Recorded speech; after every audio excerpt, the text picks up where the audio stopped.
Китепти жаштайынан баштап, силерде мезгилден баштап, азыртадан баштап китепти көп окуганга үйрөнгүлөр. Себеби жашоо ушундай нерсе, канчалык көп нерсени билсең, жашооң ошончолук жеңил болот. Көп өзүң теңдүүлөрдөн бир канча деңгей, бир канча алдыда болосуң да. Алдыда болуш үчүн китепти жаштайынан көп окуганды үйрөнүш керек. Азыр силердин ушундай бир мезгилиңер, эмнени үйрөнсөңөр, ошончо бат үйрөнөсүңөр. Жашыңар чоңойгон сайын, жашыңар өскөн сайын бир нерсени үйрөнүшүңөр кыйын болот.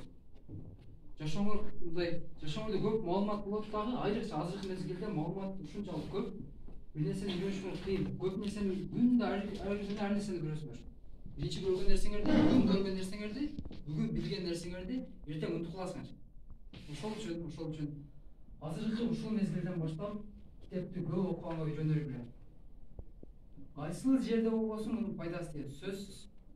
Силер телефон ойнойсуңар, башка болот, убактан кетесиз, бирок ал телефон ойногонуңар эч качандай жакшы пайдасын дээрлик бербейт да, Только өзүңөр ден соолугуңарды кетиресиңер, убактыңарды кетиресиңер, чөт өңүргө зыян келет.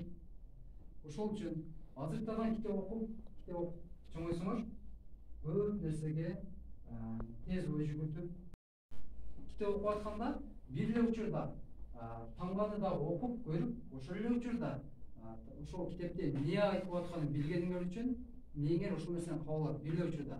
Ошол мен ошол айтып аткан ойду кабыл алганды жаштайынан үйрөнгөндүгү үчүн чоңойгон мезгилде башыңа эртең түшүп жатат. Ошол мезгилде кандай кылсам мен үчүн жакшы болот, кандай кылсам ата энем үчүн жакшы болот, кандай кылсам туугандарым үчүн жакшы болот, кандай кылсам бүткүл эл үчүн жакшы болот деген суроолорду өтө жеңил жооп таба аласыңар. Ал үчүн эмне кылыш керек? Ал үчүн ушундай мезгилиңерден баштап китеп окуганга үйрөнгүлөр. Мейли кандай китеп болсун, айырмасы жок. Мисалы, азыр эми китеп түрү көп негизиче, бир канча китептер бар. Бирок китеп тандап отурбастан, азыртадан баштап ушул нерсени эстеп калууга, азыртадан баштап китеп окуп чоңойсоңор, эртең бүрсү күнү 11 класс болосуңар, окууну бүтөсүңөр, студент болосуңар. Ошол мезгилде студент болгондо башка өзүңөр теңдүү жаштардан бир канча деңгээл алдыда болосуңар. Сөз байлыгыңар кеңири болот, башка бирөөлөрдүн алдында кеңири сүйлөйсүңөр. Мугалимге сабакты өзүңөрдүн оюңарды кеңири айтып бере аласыңар. Мисалы, бир эле пайдасы ушул. Мен бир эле пайдасы деп ушул эле мисал келтирип айтып атам. Пайдасы көп негизи, ошонун ичинен бирөөсүн айтып атам да. Китепти канчалык көп окусаңар, сөз байлыгыңар ошончолук кеңири болот. Ошончолук көп нерсени түшүнөсүңөр, ошончолук кругозоруңар кең болот. Демек, ошонун ичинен пайдасынын бирөөсү мугалимге сабагыңардан түшүнгөн нерсени кеңири айтып бересиңер. Аягында эмне болот? Жакшы бааласыңарбы? Бул жакшыбы? Ооба. Мынакей. Көрдүңөрбү? Китеп ушунчалык сонун нерсе. Мейли ал кандай болбосун, китеп үйрөнгүлөр. Жаштайыңардан үйрөнсөңөр, ошол нерсе барып адатыңарга айланат. Адатка айланган нерсени кайрадан ташташ кыйын. Мейли ал жакшы болсун, мейли ал жаман болсун. Ошол үчүн азыркы ушул мезгилден баштап жакшы адаттарды калыптандырууга аракет кылгыла. Эгер андай кылбасаңар, эртең бир эле өзүңөргө эмес, бүткүл жакындарыңарга зыян алып келип турган адаттарды калыптандырып алышыңар мүмкүн. Себеби жаман адаттар силер кааласаңар калыптандырууга аракет кыласыздар дечи. Жакшы адаттарды силер өзүңөр калыптандырышыңар керек.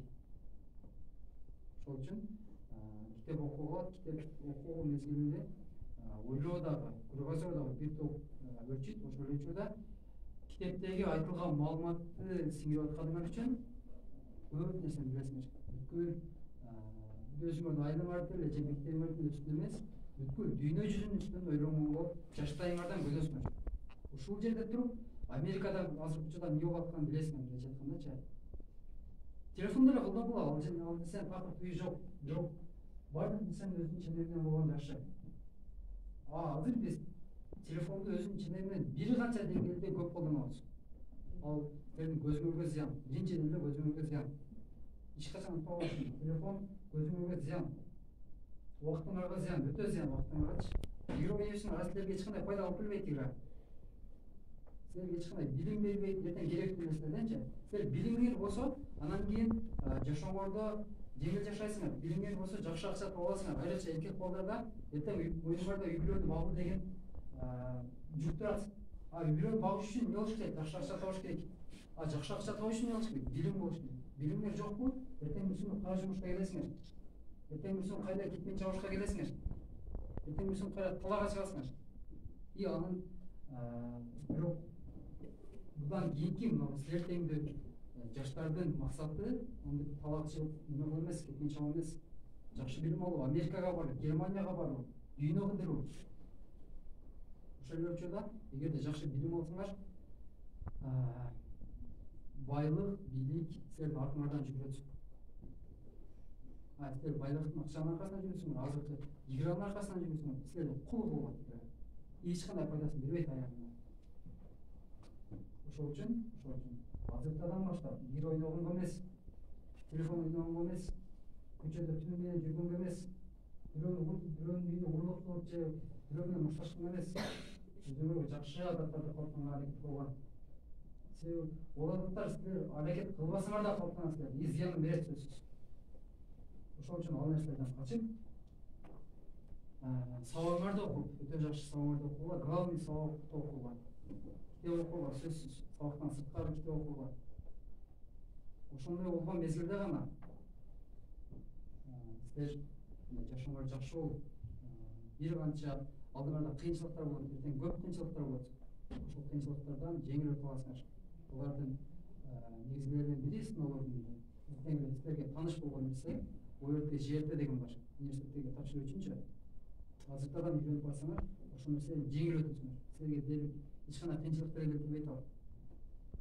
Студент болуп келгенде сабактарга кеңири киришип кетесиңер. Өзүңөр группалаш студенттериңерден алдыда болосуңар бир канча. Ошол үчүн азыркыдан жаштарыңардан баштап телефон ойногонго эмес, убактыңарды бош кетиргенге эмес, китеп окуганга, сабак окуганга, ата-энеңерге, бир туугандарыңарга жардам берүүгө аракет кылгыла. Түшүндү?